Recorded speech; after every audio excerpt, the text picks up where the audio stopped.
Hello and Daiga How.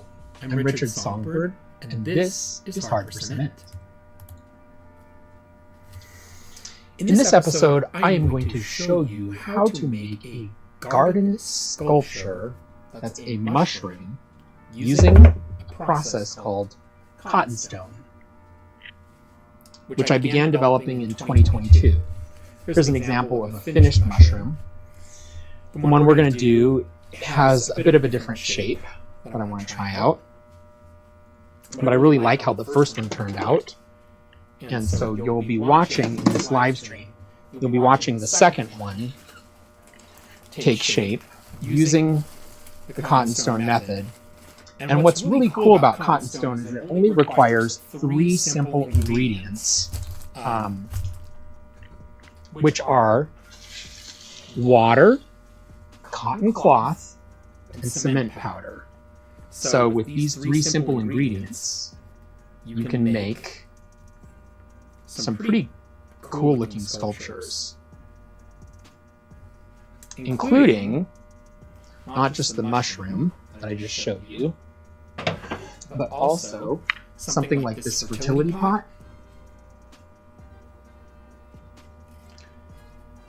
In the history of the Chinese side of my family, some of my mom's ancestors are Hakka people, and this would be called this tradition of having a fa toi, or in Mandarin it would be a hua tai. The tradition would be to have plantings that and like a shrine in the house or in the garden to invite fertility and prosperity.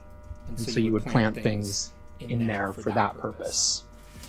And here's another example of a Cottonstone work that I've done. It's an ancestor altar. Speaking of my Chinese relatives, this is going to hold ancestor tablets. It's still a work in progress, but it has a removable shelf that I'm going to finish up. But the this altar will hold the ancestor tablets in here for my great-grandmother and great-grandfather. And what's really cool about Cottonstone is that you not only can use inexpensive ingredients, but this is the kind of thing that you need for the form. This box here, wrapped in plastic, this is just a box that a package came in, wrapped in plastic, is the form that I use to make this ancestor altar. And the mushroom, this mushroom here, this was the mold that I used for the base, and then this is the mold that I used for the head of it, cap, and it is simply foam like this, wrapped in plastic and taped up. So if you were going to start like a concrete crafting business and you bought molds, it would be, you know, a mold like this would be maybe a few $100s at a minimum to get a mold like this, but this is essentially free because I got the foam from a neighbor. They were throwing out something, this was from their RV, and it was like a mattress topper. Couch cushion would also work. So I basically got this mold for free, and this can be used hundreds of times using the technique that I will show you today for making a mushroom sculpture. And I really just started working with foam about a month ago, and I'm so stoked about what is possible when you use foam. And I'm trying some different techniques, which I'm happy to share with you. So I'm going to set aside the hua tai or fa toi fertility pot so that we have room to get going with the mushroom sculpture that we're working on today. Real quick though, this is another. These are another prototype that I've been working on. I'm thinking of these as holders for different artifacts. I mean, obviously this is not offering enough space to see what's going on in here, but I wanted to show you that this is a sock. This is one of my socks, and I use this process to encase one of these air pockets the package came in. So that's, and it's just this and one sock using the Cottonstone process. So I think what I would do for the future is this could be like a little wall thing to hold and display something on a wall. And what you can do is like you can cut this, or cut a hole here. I'd have to use a Dremel tool because this is hardened now.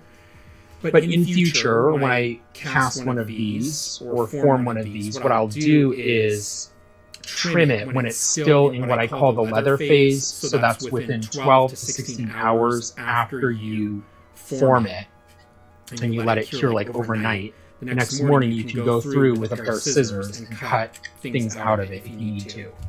And that's how I, with this ancestor altar, that's how I cut the shelf that goes in here. And it's also how I took this apart and set the top of this onto the bottom of it. So anyway, that's another, can be a whole other video or tutorial at some point. And then one more thing before we get started with the mushroom sculptures, I want to show you this. I have really strange pet peeves. One of them is how garden centers treat succulents. This is kind of how a typical way that you might see a succulent in a pot with just way too much soil. Like this is an alloydendron dicototum. I'm going to show you a picture here. It's also known as a quiver tree.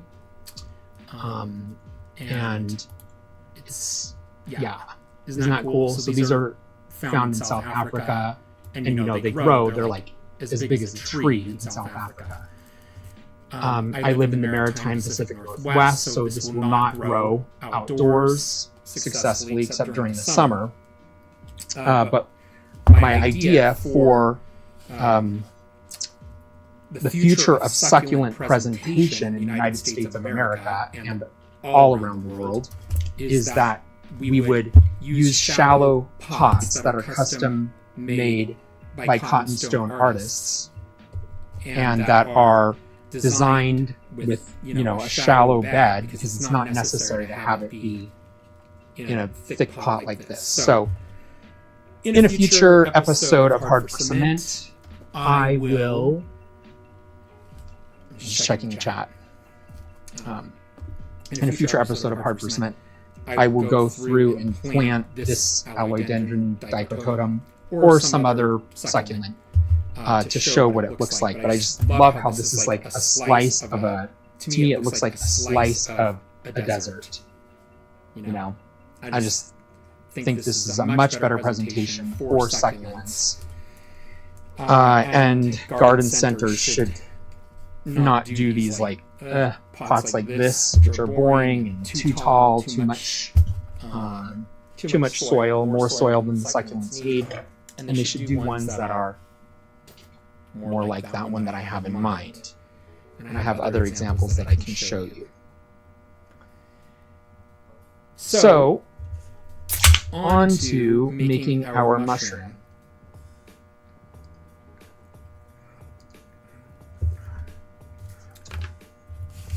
What I found with Cottonstone Crafting is that it's really a work of the soul. And I know that applies to all kinds of art. But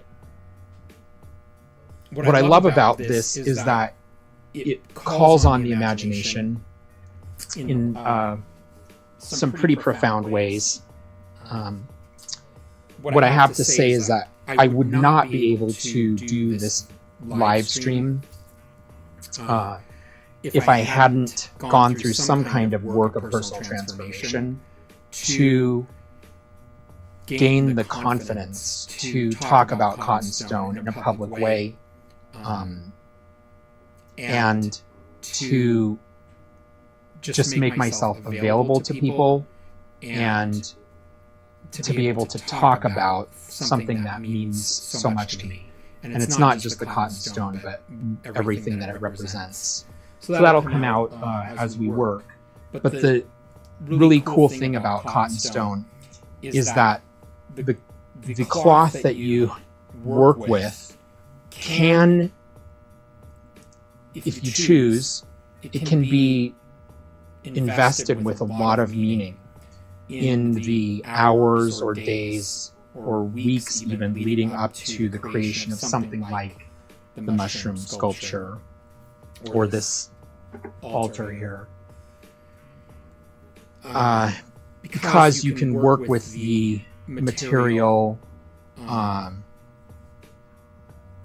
like on a day-to-day basis as you approach the time when you're going to do a sculpture or some other work.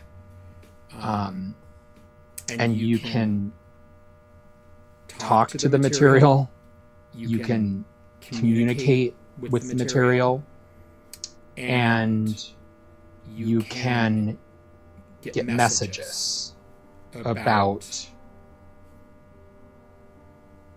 ways that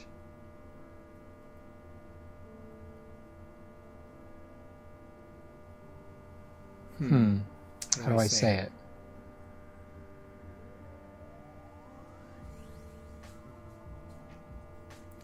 Ways that you can be helped on your journey. And this particular gray piece of material, the reason why I'm like handling it like this is because this piece is very important to me. But it will be converted into a work. And it can be a way of affirming or approaching an archetype that you want. It can be like a positive thing that you're going for through the cloth. It can also be a way of overcoming or addressing something that's negative in your life. And that's what I mean by investing the cloth with meaning. This is all, you know, this is all new. This has all been in my head. Part of the reason why I've been reluctant to talk about it and why it's been hard for me to do live streams, because it's really strange and I just don't know how many people it will just resonate with. I think some people may be interested in it. And so over the past month, I've just done more and more like little things. This is the first live stream that I've done on YouTube, but I've made videos, like a couple videos about it. I did a live stream over on Twitch. But this is the first time that I've done this discussion about it on YouTube. And so one of the purposes of the live stream today is not just to show you how to make the garden mushroom sculpture out of your dad's man leg and a cotton sheet, but also it's just more I want to find people who think that this may be a practice that they want to engage in because it's so affordable and so, like, compared to making pottery, it's way less expensive, and it could be a way to get into doing sculpture, working with your hands, playing around with forms. So that's one purpose of the live stream today, to find out if there are others out there for whom this stuff resonates, and it's also to give me practice, because I believe in this so strongly, and I just want to get more experience talking about it in a live format. Partly because I loathe the video editing process. It's so slow for me, and it's easier, even though it's more nerve-wracking in some ways, it's easier to just turn on the cameras and start a live stream. So, you know, I guess I'm being lazy by live streaming. But enough ado. Now we're going to pull out this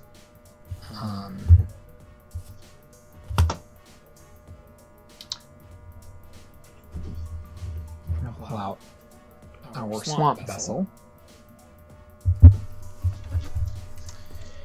And this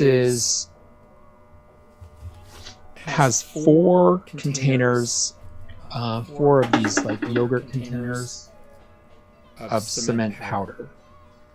And whenever you're working with cement powder in dust form, you should have a mask on. It's really important. This is just, I'm just going to wear the mask while I'm doing the mixing process, and then I'll take off the mask. Because it's not necessary once the cement powder is fully incorporated. I've been going through a period of just incredibly rapid growth, and being able to talk about Cottonstone publicly is really great. Being able to share my story has been really great too. Because I'm a gay man who has not been open about it, except I've been out to close friends and family for years and years and years. Since close friends, I started coming out when I was in high school. And I've been out to my family members for several years now, but I just didn't like having this to like try to remember who knew and who didn't know and all of that. And so a few weeks ago, I came out on Facebook to all of my high school friends, which was really just a great experience. It was something that I have just gotten so much out of, because people have been so loving and accepting, and I appreciate that. And coming out not only as gay, but also as a gay man who's been married to the same woman since 1997 and who's the father of 3 beautiful kids. So a lot of change in my life, in terms of, well, not even a lot of change. Well, the change has been internal, right? Like, my life is still the same. It's just that people know who I am now. More people know who I am. This is one of the things that I like to do.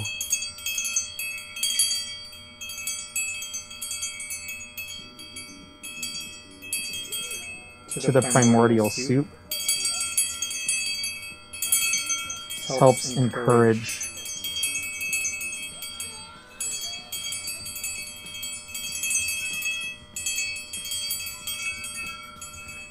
attention to and respect for what's going to happen here.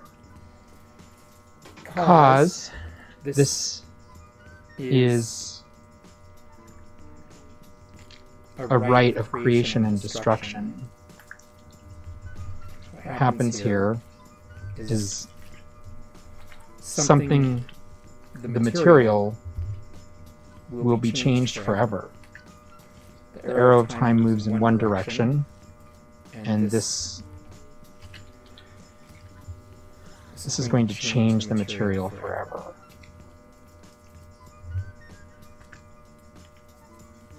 Take off the mask now, because there isn't live powder floating around the room. If you get into Cottonstone Crafting, you have to cover stuff in the room where you do it, because everything gets covered with a fine layer of powder. What I'm doing here is I'm breaking up the small pieces of cement that got a little bit chunky here.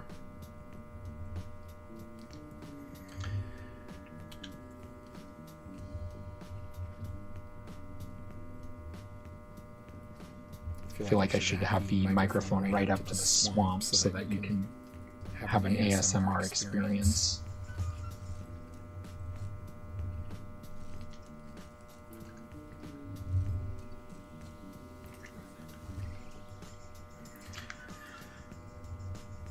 So yeah, it's been a wild few months publicly living as who I am, but there was what I said in my Facebook post when I came out to friends who didn't already know, and high school friends and some other extended family. What I said is that it's hard to do your art when you don't want anyone to see your work. And it's hard to be a friend when you don't really share what's going on in a real sort of way. And that's why I feel so much freer. And I also feel like I'm really responding to the call of my life. And I said that in the post. Like I felt like this is a requirement for me to really fulfill my mission. People need to know. People need to know who I am, where I'm coming from, and that's like everyone deserves that. You know, everyone deserves that.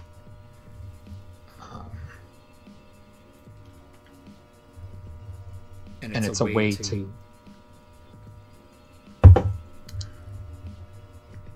think it's a way to like help heal the world when people get to share who they are and where they're coming from.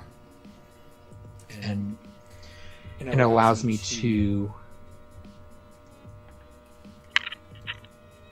share my gifts, you know, like, and that's what I want to do. I really felt like all my life, like I've wanted to be a healer, but it really requires, where am I going to put this? To be a healer, you've got to, well, it's a good idea to like go through a healing journey of your own, right? Even though like that's never going to be finished, obviously. But if you can't share where your deepest hurts and pains are, or when you do, I'll put it that way in a positive light. When you share your deepest pains and hurts and struggles, you just might make a connection with somebody else who's gone through either something similar or something very different, but to which they can nevertheless relate. And that's why I felt like my life would be, in my mind, I've always felt like my life would be divided into two sections. One where I was mostly in my head, and another section, like the second half of life, where I would be public, be out. But getting from there to here was a hell of a journey. I never thought that I would come out publicly. I remember saying to myself, people don't come out on Facebook anymore. That's really like an old thing. Like nobody does that anymore. I literally thought that and said that, you know, for years and years. But it was just an excuse. Okay, so here we are working on this. This is the base, and this is not my dad's pant leg. This is my own pant leg, and this is going to be the outer layer. This is going to be the inner layer, which is just a softer form of cotton, lighter form of cotton. And what I'm going to do here is immerse this piece in the primordial soup.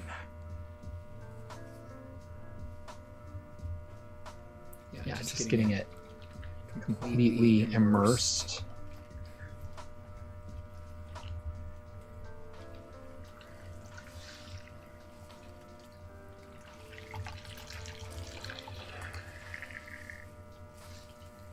And squeezing out most of it, but not all of it.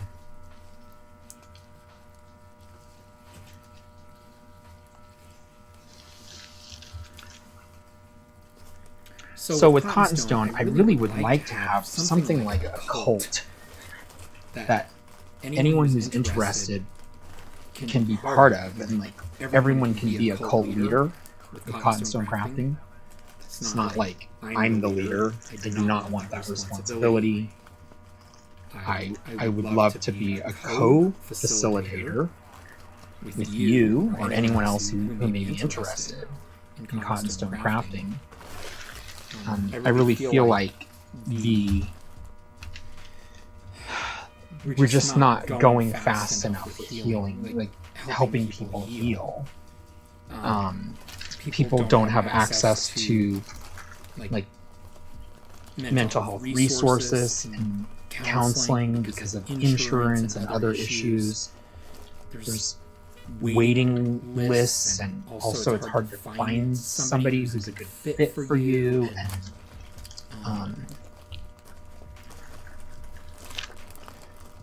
And I feel like Cottonstone is a way that people can begin to address some of their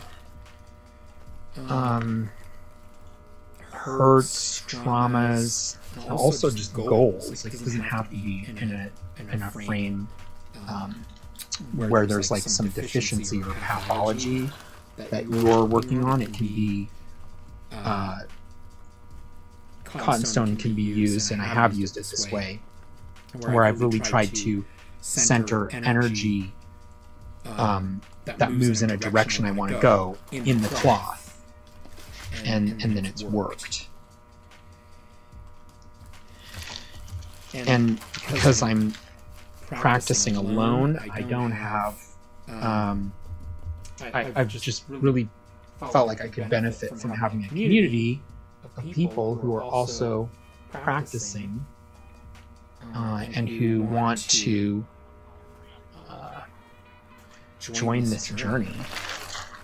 Okay, so what I've done is I've completely surrounded this the base, and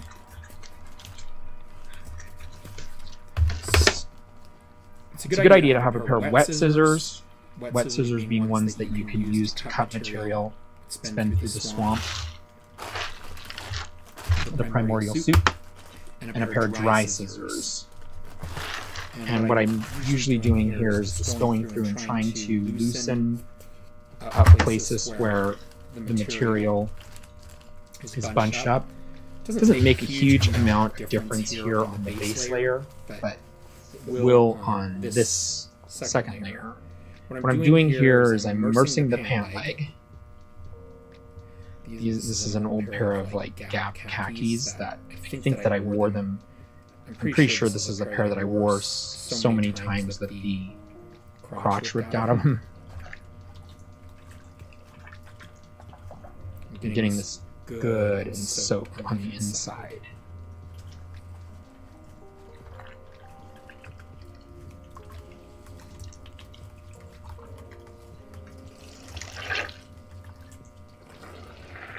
So please let me know in the comments if you have questions about Cottonstone crafting process, and if something doesn't seem clear in how I'm working here.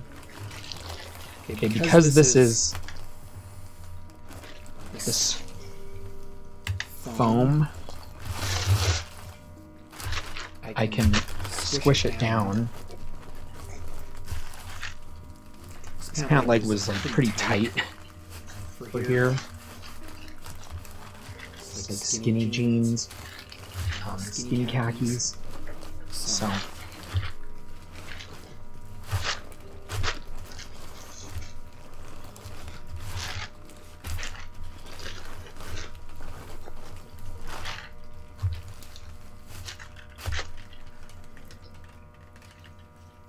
It's going to take a bit of work to get this through here.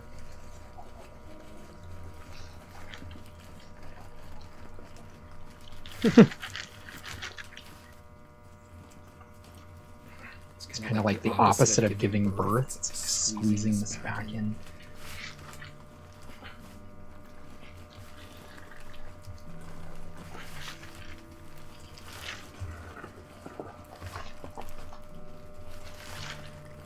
And what I'm going to do is I'm going to keep going so that there's more material down here at the bottom, so that I can cut that and make way for the base.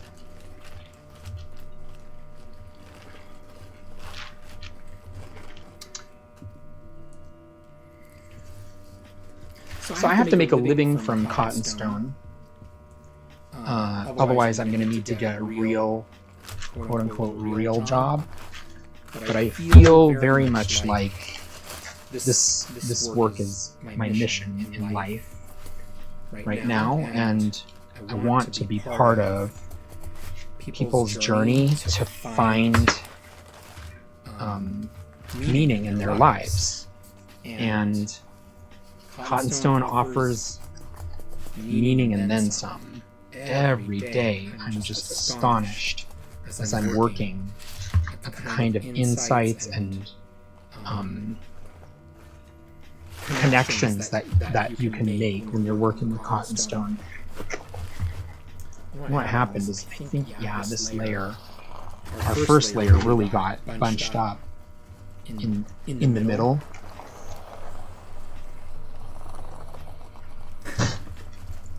So what I'm doing here is just squishing down the foam, trying to get a bunch of the air out of it so that I can reach in here and grab. Pull that up. Okay, that's good.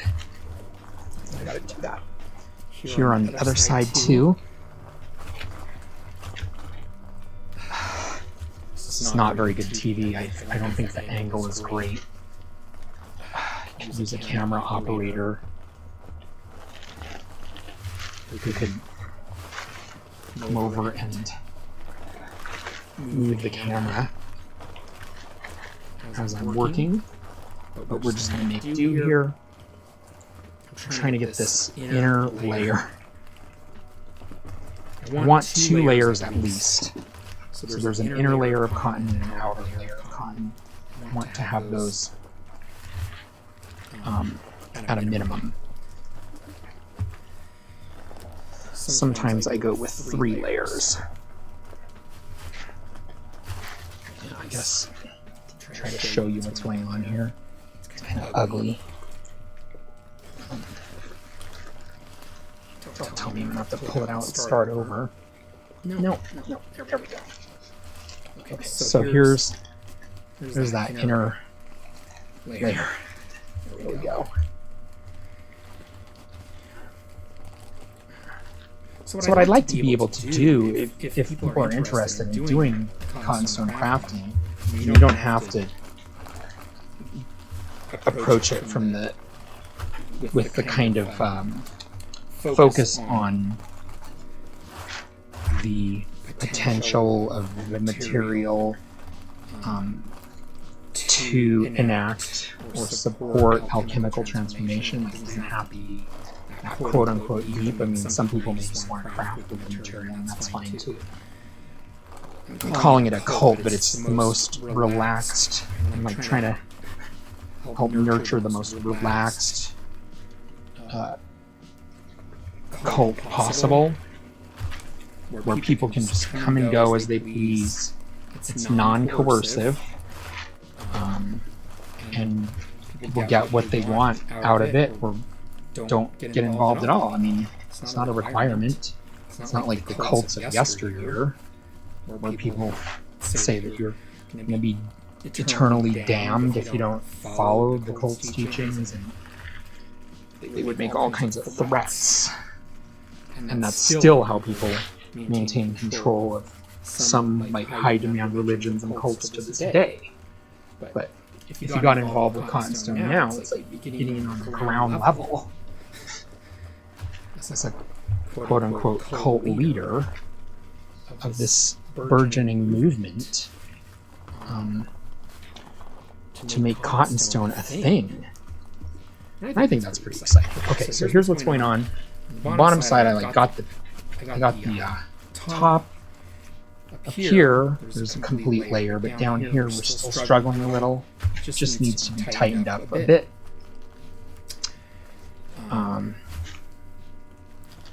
So yeah, this is I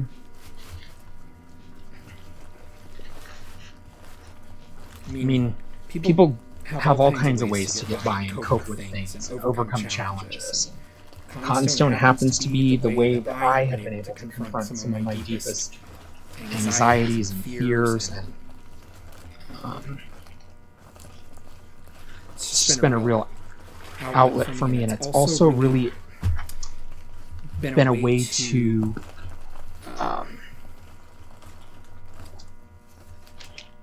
practice embodied learning. So what does it mean to be in a body and to solve problems with your hands in three-dimensional space? And we don't get enough opportunities in the modern world to do this kind of thing. I feel like we're trying to solve problems on our phones or on computers all the time, and this is just so rewarding because it's in 3D.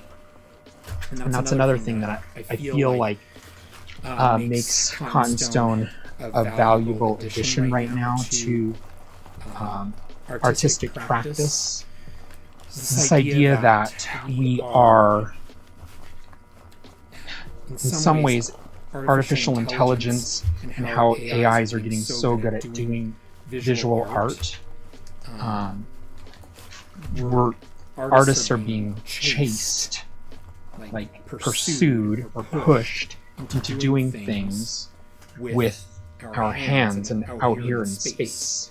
And that's like, some of it really sucks, what's happening with AI and how it's changing art and the art world, and putting pressure on artists, and people aren't getting paid for their work, even though their work is being used to train AIs.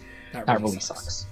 But looking for a silver lining, the idea here that we are being pushed to go out into 3D space is not all bad.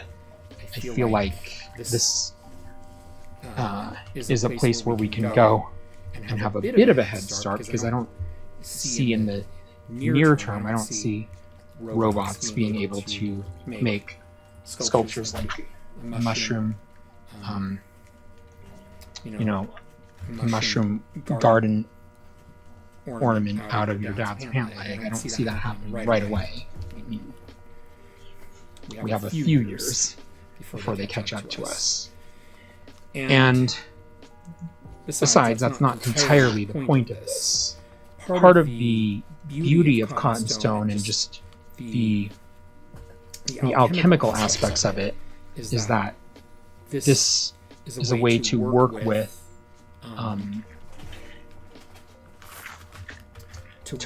people in their grief and in their pain, because we're talking about transformations that people want to go through, and so this is a way to meet people and support them in addressing their pain points, their griefs, and so on. Like if you were doing a custom work, like say somebody's dad had passed away and they wanted their own mushroom garden ornament made out of their dad's pant leg. And so it's not just about the act of making the pant leg, this is an opportunity for you as an artist, or for me as an artist, to meet somebody where they are and talk to them, and just meet them in their grief. And that's where I feel like I'm being called to show up in the world, is to make myself available to people who are grieving. And so in some ways the Cottonstone is just an excuse. It's an excuse to be human. And I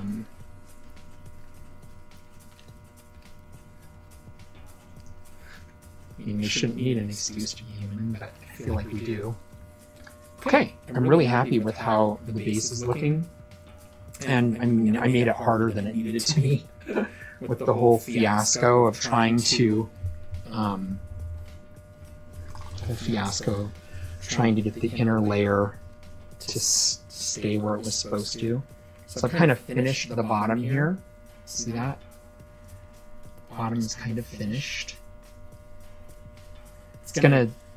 What I'm gonna do is make a little cement platform that it sits on, and that will be like about 3/4 of an inch thick, and that way this cement base will hold this in place. So this base can get transported to a resting area. Where do you want to rest?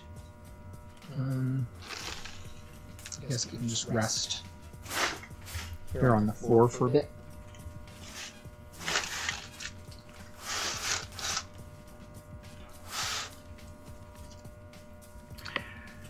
This is the right of creation and destruction. It's the 0th right. There's a middle right, and that's the right of excavation. That's where we remove everything from the work that doesn't belong. That's when we'll pull out the form, or the foam form, and in that phase we will add more of this cement water to it, and that will help strengthen it.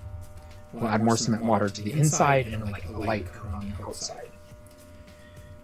Okay, so this is the cap of our mushroom that we're making, and it has one of my gloves has a hole in it. I gotta get a new one. It's a good idea not only to wear a mask when you're working with cement, but also to wear protective gloves. This also has a hole in it. I think I was trying to recycle. Oops. Okay, hopefully we'll have better luck this time.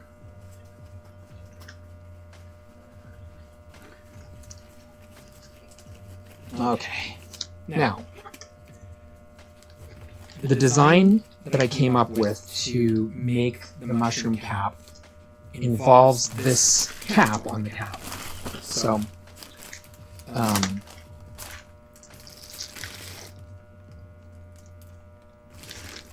show you why this is necessary as we go. Let's see, I'm not liking how little view you guys are getting of this. I feel like it should be taller. Just a second.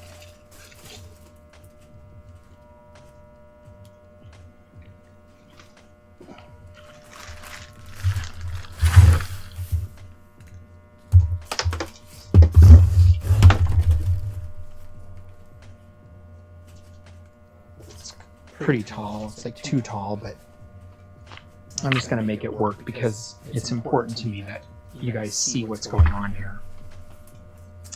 So I'm getting a second one of these little stools. And while my hands are relatively clean, I'm going to also get a drink here.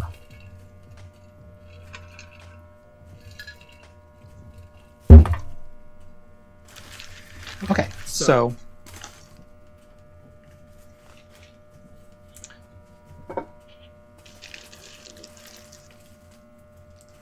here's what the mushroom head looks like.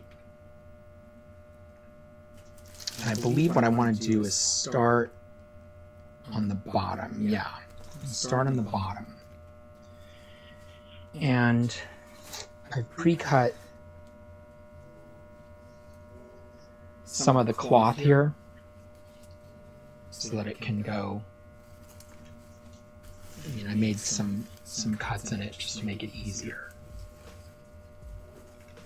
And this is going to go like that, and then that'll be cut all around. Okay, that's good. But it needs to start with a lighter one, just like the...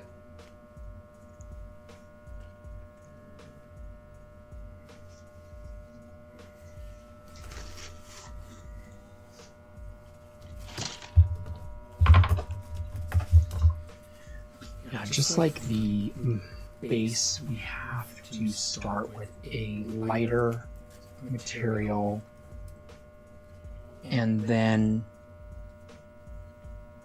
put on a heavier material.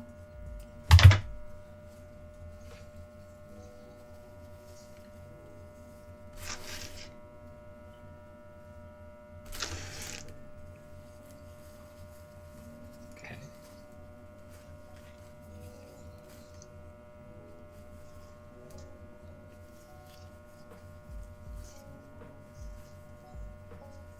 I think that'll work well. Pretty well. Yeah.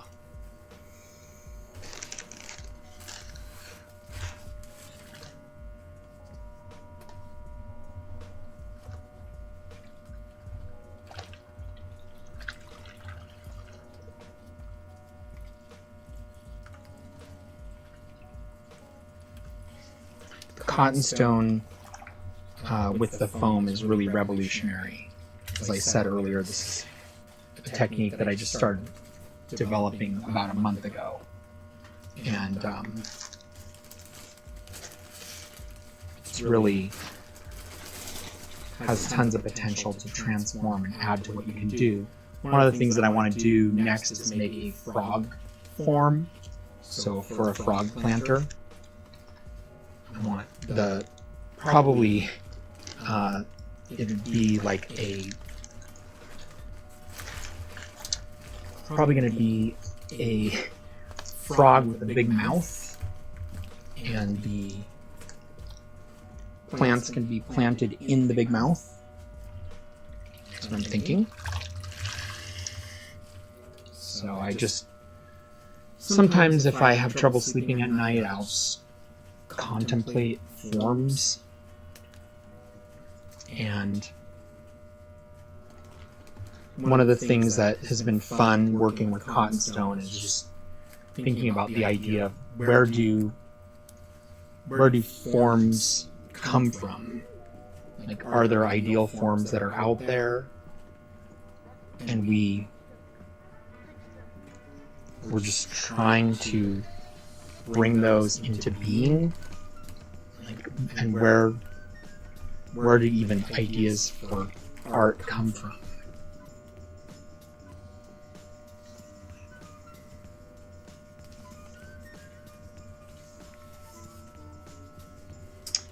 I don't want to have this go too...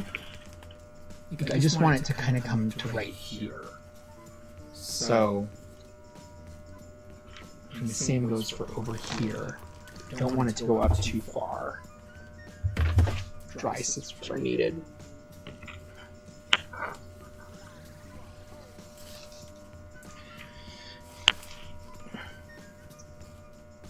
Gotta say, after not being public about being gay and being married to a woman, and just, it's kind of feels strange to me to be so exposed.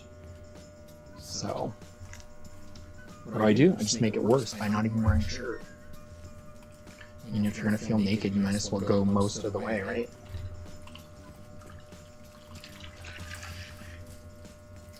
And I like how, as I was saying earlier, Cottonstone is really a way to help you get in touch with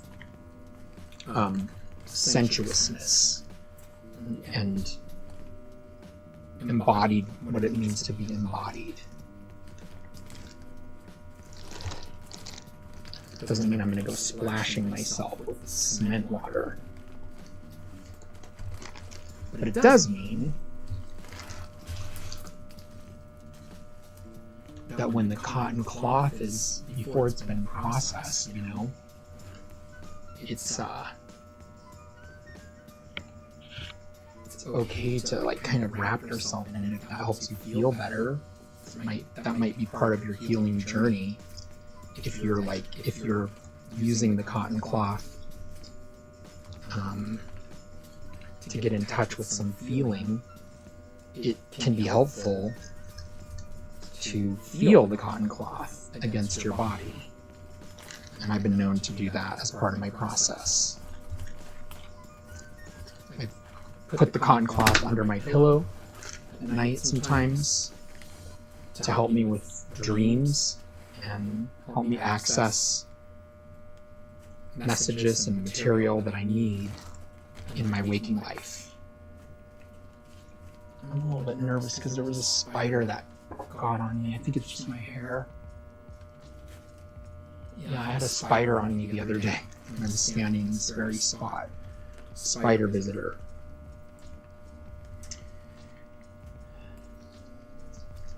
Okay, so I'm liking how this is looking like the folds under the mushroom, right?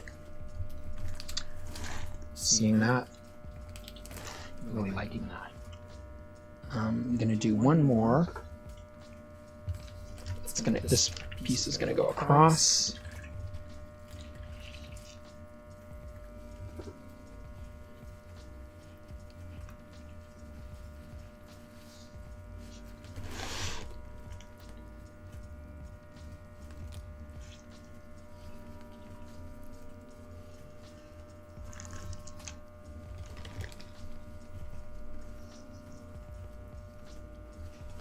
Okay. So this is the thin layer.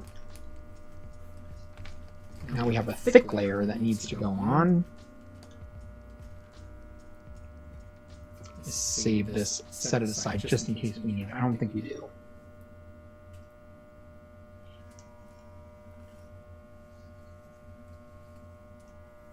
There are also rituals that you can do with the material that are more formalized.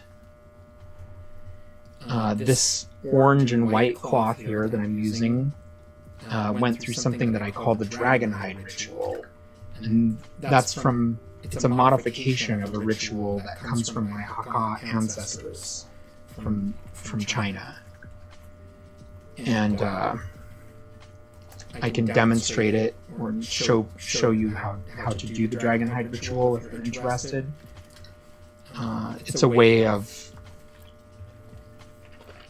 acknowledging the earth dragon, the 2D gong, for a region, acknowledging, working with, and venerating the 2D gong, which is in Hakka mythology. The 2D gong is the regional dragon whose presence is in, is known in the region because they're the highest point nearby. Like in my case, it would be the Cascade Mountain Range. That would be the backbone of the 2D gong. And the rivers and streams would be the bloodstream of the 2D gong.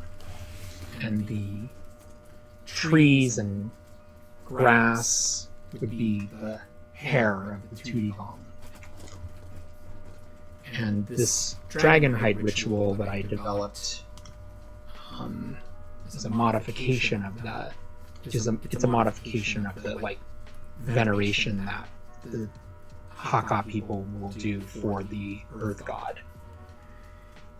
And it's a way of bringing chi into this material. And so I've had fantastic luck whenever I work with dragonite. It's incredible the kinds of shapes that it provides and the cooperation that I get from the material. Like I was saying about the forms, it really makes you wonder, am I making this, or is this something that's inviting me to make it? And I often feel like it is the case that I'm being invited to make something that wants to be instantiated. Wants to come to life. Okay, so Dragonhide is working out well, but I need to have... It needs to just be one layer here.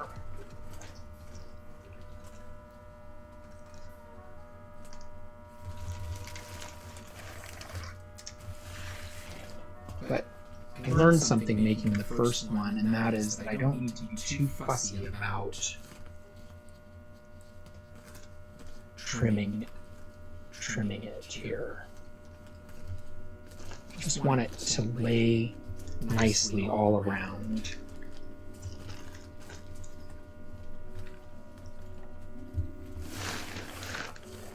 And I also want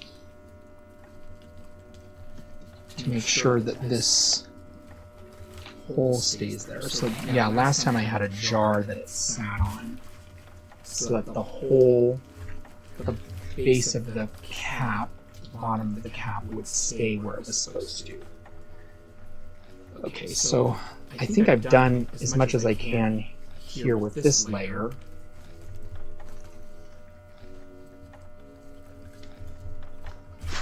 Yeah, because when I put the cap under here for it to sit on, it will wrinkle again, and it will form and cure in place. And now, just going to make a cut here because it feels like there's a lot of material in that spot that's kind of bunched up. I'm going to fold this under.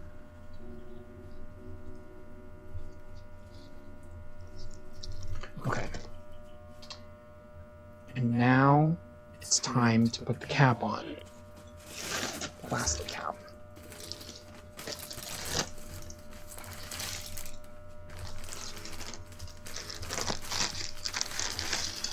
So what will happen tomorrow morning is I'm going to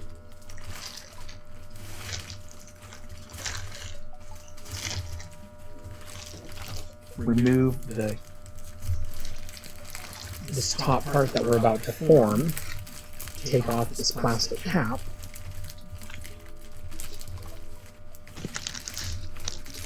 and then I'll put this piece back on that we're putting on here, and then it will, just like on this one, it will just sit over the top of it. So I want to make sure that this, yeah. See how this is all of a piece here? And the wrinkles will get in there once we set it on the jar. Okay, so here we go. It's going to be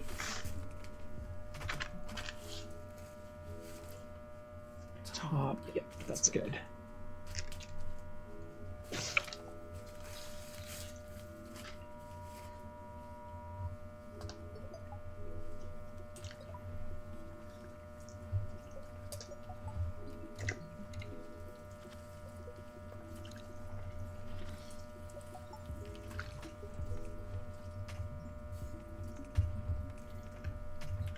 Sometimes you have to reincorporate the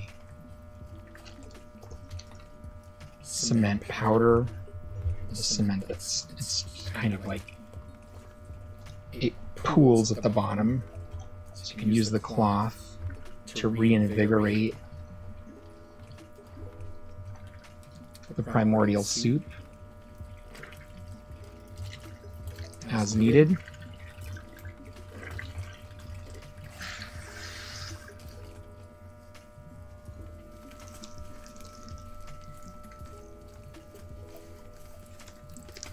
Again, this Dragonhide is really great to work with.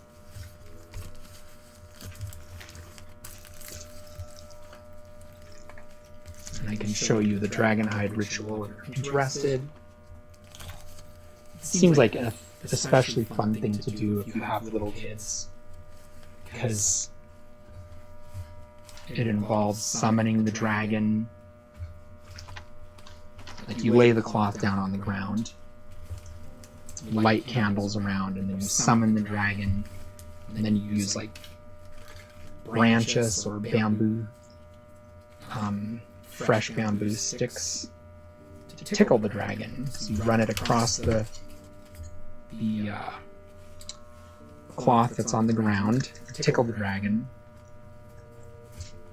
and that helps remind the dragon what it feels like.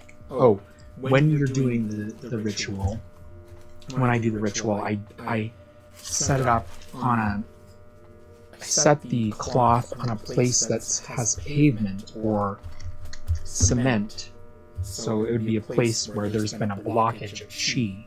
If the water has not been able to penetrate and go down into that area. And it's in some way like development has marred the landscape, and so the dragonhide ritual is a way of helping the dragon to feel what it feels like again, to have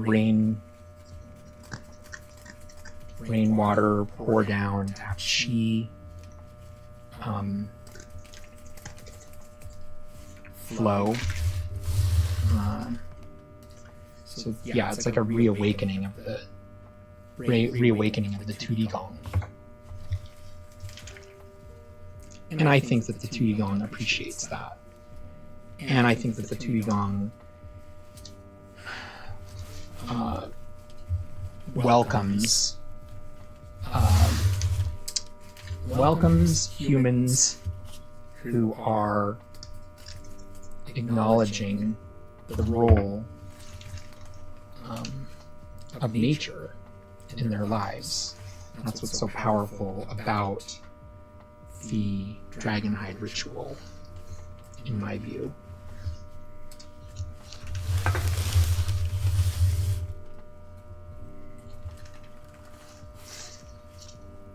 And I believe it's why the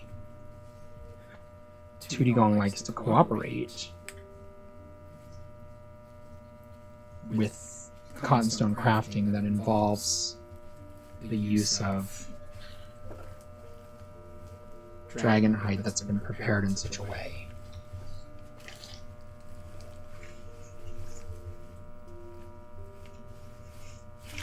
So I'm just tucking this upper layer underneath. And now is a tricky part, because I need to put this entire thing into a plastic bag.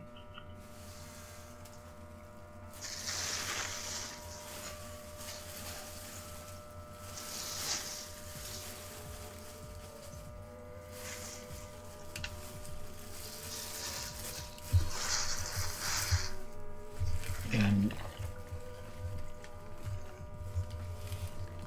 try to hold it in place here as best as I can.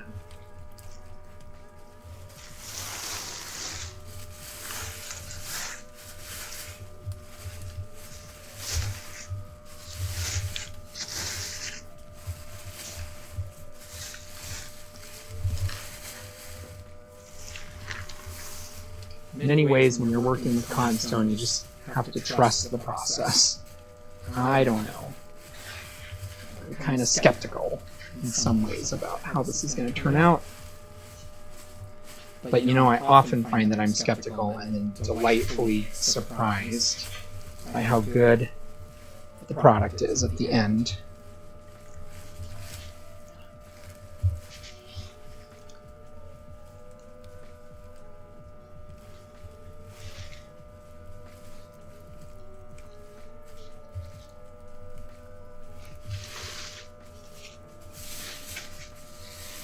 So I'm just trying to get everything to fold up into the hole at the bottom in the center of the cap.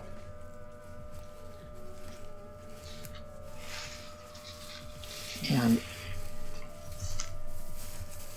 there was a happy accident, as Bob Ross would say, last time, because when I tightened the bag, it helped to create this pattern, which looks really great on the first mushroom, and I'm trying to replicate that here on the second one. So I'm going to go ahead and really tighten this up. Get some air out of it here.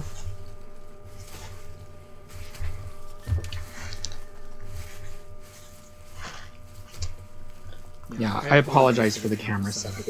I know it's not ideal. If you have feedback, let me know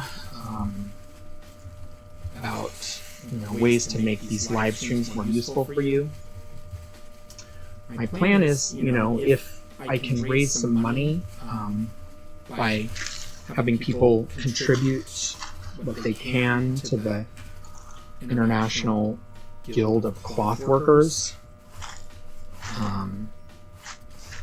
and through other means of support, like maybe paying for some private lessons or some other training, then I can continue offering these live streams.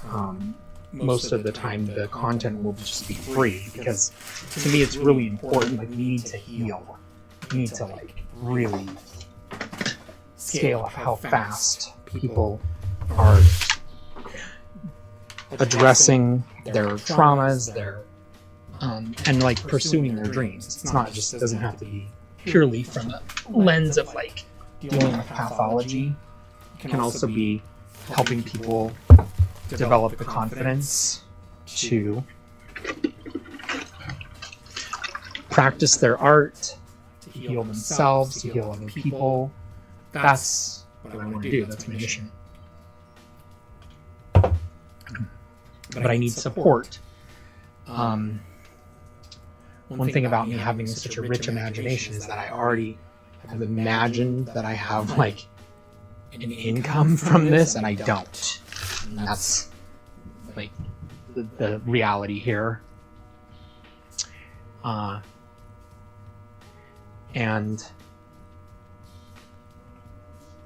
I need to have that income of some kind, just like everyone else. But my promise to people is that if you join me in this journey and you are interested, I will do everything that I can to help you find your unique niche within the Cottonstone movement. And I don't even think I've scratched the surface here of what's possible and what people are going to be, ideas that people are going to be able to come up with, what people are going to be able to do. So this is what our cap looks like right now. And I don't have a jar handy, so I'm just using that yogurt container there. And the more I push on this, what I think is happening underneath is that there are wrinkles developing on the underside of the cap. And it's also helping with this pattern here. Having the plastic bag is creating a really cool striated pattern that's mimics nature. That's another really great thing about working with cotton, is that it's part of nature, and so it's going to fall and fold and behave in ways that feel very organic, and I love that. I'm just going to take a look underneath here and take a peek here to see what's going on. I feel like there's just a little bit of air in there that I don't want. I want this to be really tight. So I'm going to take this off for a second. And this is another cool thing about working with foam, is that you can do something like this and really push air out of there and get it to conform to a design. I don't want it to be completely flat.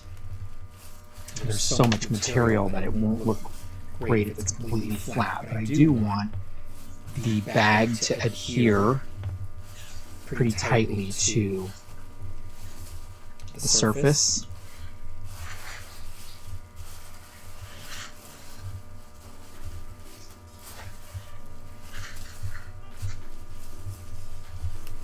Oh, that would be so gnarly. Look at that. And that'd be so gnarly if that's the design that was on the bottom. Well, we can try it. Okay.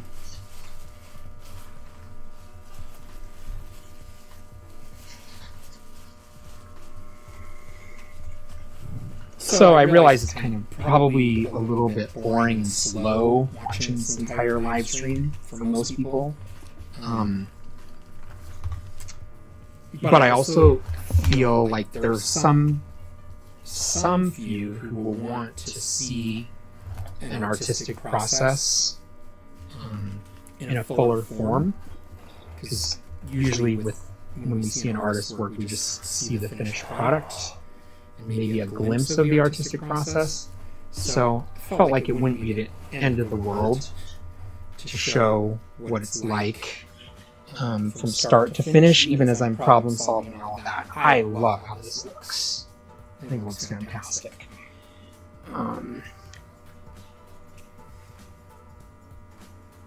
Yeah, it's going to be interesting tomorrow morning when I take the plastic piece out of the middle, the cap, because there's a lot of extra material that's here on the underside. But as I said, in the leather phase, the material is still pliable, and so it can be worked. And so I'll just have to see how it turns out. I'm going to set this aside on a different table so that it can cure, because I want to do something with this leftover water here.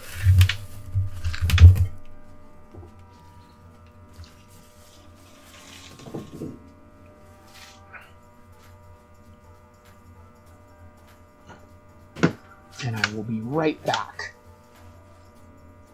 after these messages. We'll be right back.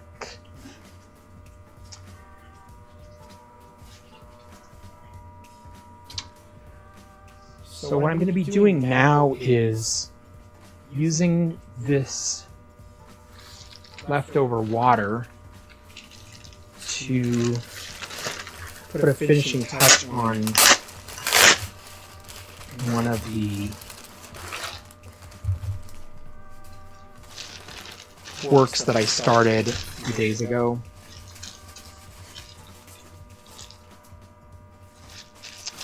And I've just been drawn to making shrines, altars, and grottos. I feel like there's a whole real hunger that people are having right now to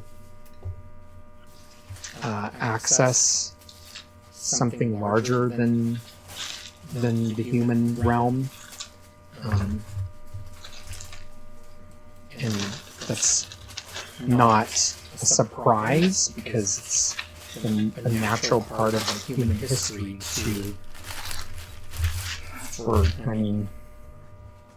it's an anomaly that we've spent the last 400 years or so really just focused on left brain stuff, and we went so far down the left brain path that now I feel like the pendulum has to swing the other way. I personally am a fan of Ian McGilchrist's work on the left brain and right brain, and the need to integrate them and not have one dominate the other, like we're living with right now. And also appreciate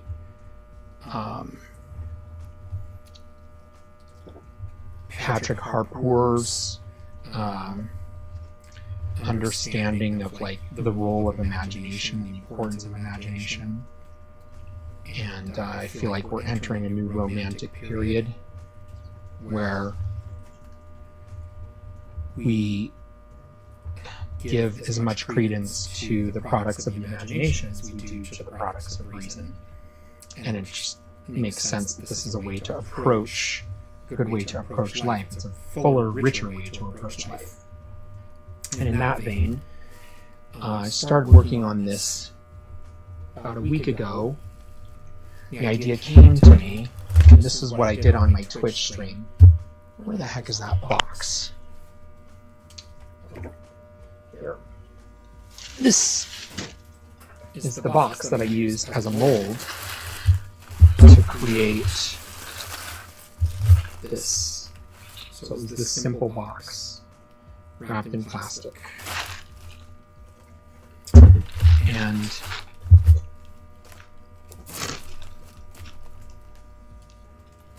I'm calling this the shrine to Richard Songbird that Jesus keeps in the entryway at his house. And I just love that idea that Jesus keeps a shrine to me. Kind of turns on its head the idea that we're the only ones who keep a shrine for Jesus, right? Or we're the only ones who have objects to venerate Jesus. And it was so healing and moving to me. I broke down in tears when I just realized the truth of it, that Jesus keeps a shrine to Richard Songbird. And this is the shrine. Like, when you get better at using your imagination, it just becomes self-evident that what you can create with cottonstones is the very thing that exists in the other realm. So in the realm where Jesus has a shrine, this isn't just a copy of that shrine. This is the shrine. And it's just being instantiated in our reality so that we can look at it and benefit from it. So I'm going to put a picture of when I was a little kid here. I experienced a lot of religious trauma. I've gone through a lot of religious trauma and had to heal from a lot of religious trauma. And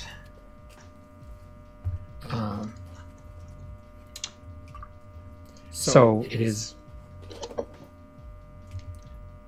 a great comfort to me. It was a great revelation to me to just really grasp that idea that Jesus keeps a shrine for me. And, you know, there's a part of me that, the way that I was raised, I would have felt like, oh, geez, you can't. That seems so self-centered and so sacrilegious. Like, Jesus keeping a shrine to you. But if you stop and think about it, it's not outside the realm of orthodoxy to contemplate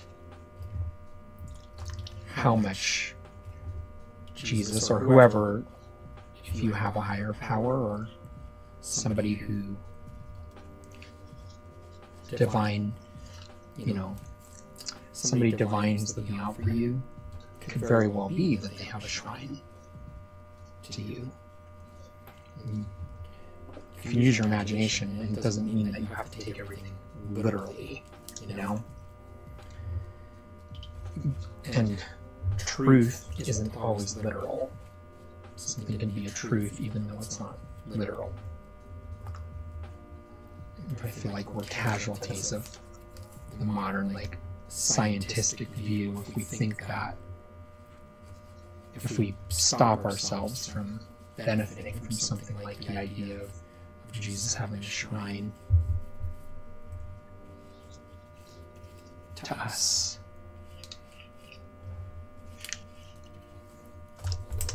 So there are objections on scientific grounds, and there are probably objections on, like, fundamentalist grounds too. I don't give a shit. Too busy making my shrine to Richard Songbird. What I'm doing here is just adding a little coat, another coat here, and filling in some of the gaps.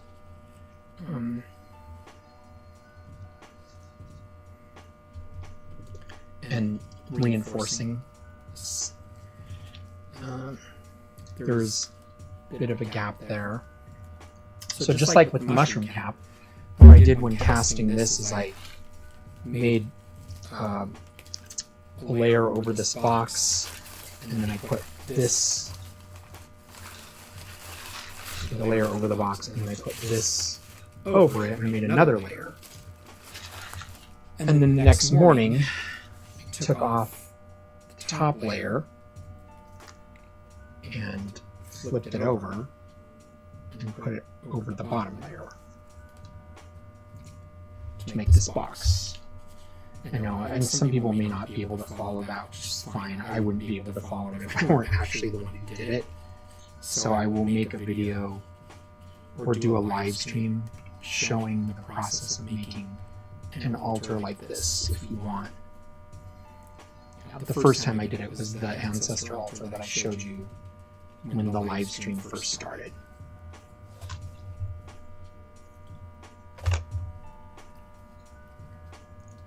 The idea, I think, is that there's going to be a candle that sits back here behind this front, false front or facade. A candle can sit up here, and that's the candle that Jesus lights for Richard Songbird. Jesus keeps that candle lit for Richard Songbird at all times.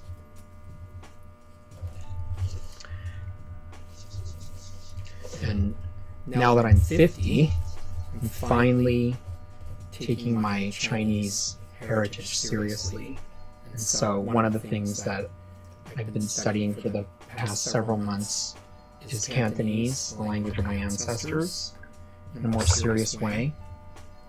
And I'm also, exploring Taoism at a deeper level. And I don't feel like it's incompatible with the kind of Christianity that I embrace at this point in my life. And I've always felt, well, not always, but for several, maybe over 10 years now, I felt a real affinity to Taoist thought. And it's like the physics of Asia. So, like, I think it's funny when people say, I don't believe in the Tao. It's like saying I don't believe in physics.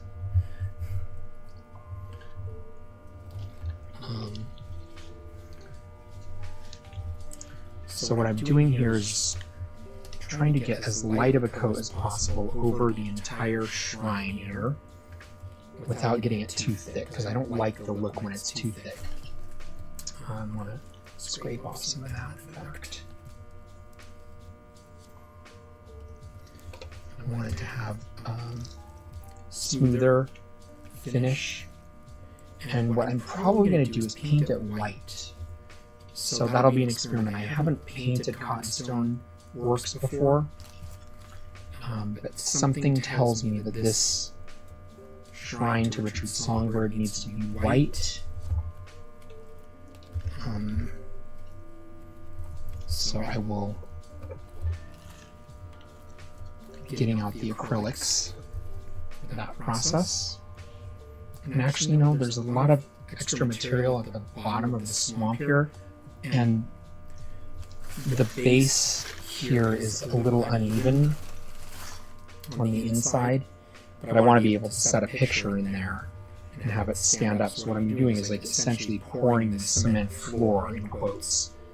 So I'm just going to load this with material, and this will have the added benefit of making it more stable because the bottom will be heavier.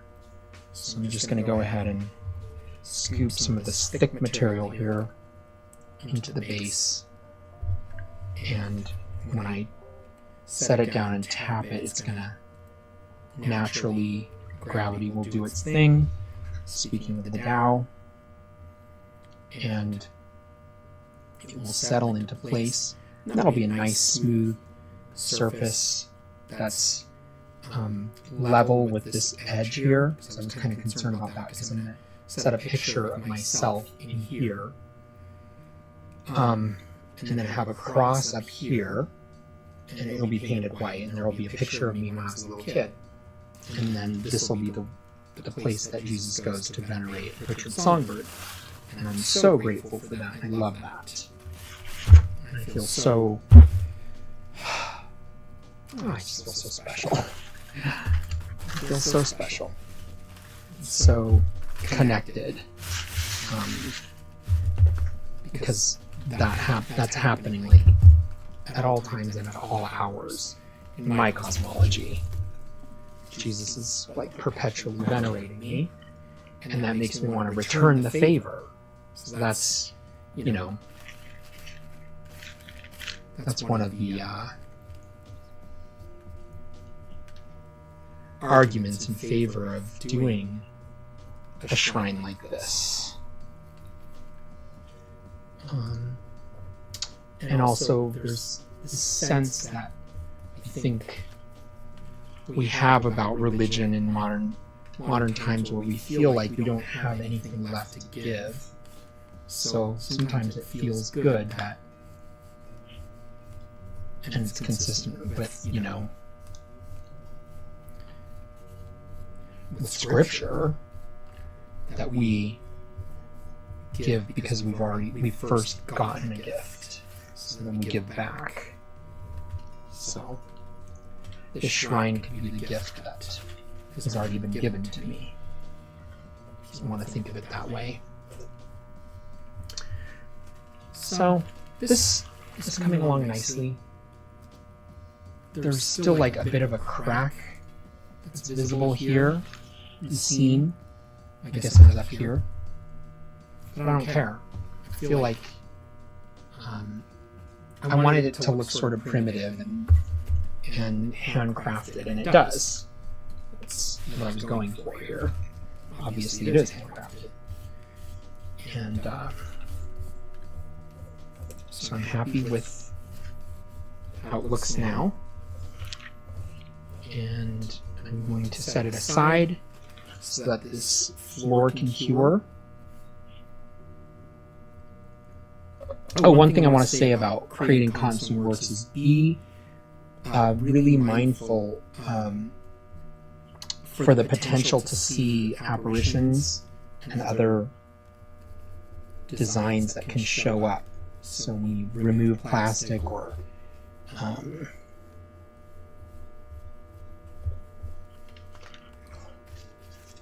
do some other kind of like excavation or revelation, be sure to check for apparitions, because something could show up that's very meaningful to you, like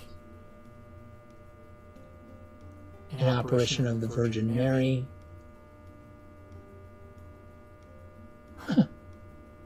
Wow. I see a ghost from Pac-Man. Played that game a lot when I was a kid. Loved that game. So it's not surprising at all that there is a ghost from Pac-Man who's in the shrine that Jesus keeps to Richard Songbird. I'm going to move this over so it can cure, and then I'm going to end the live stream.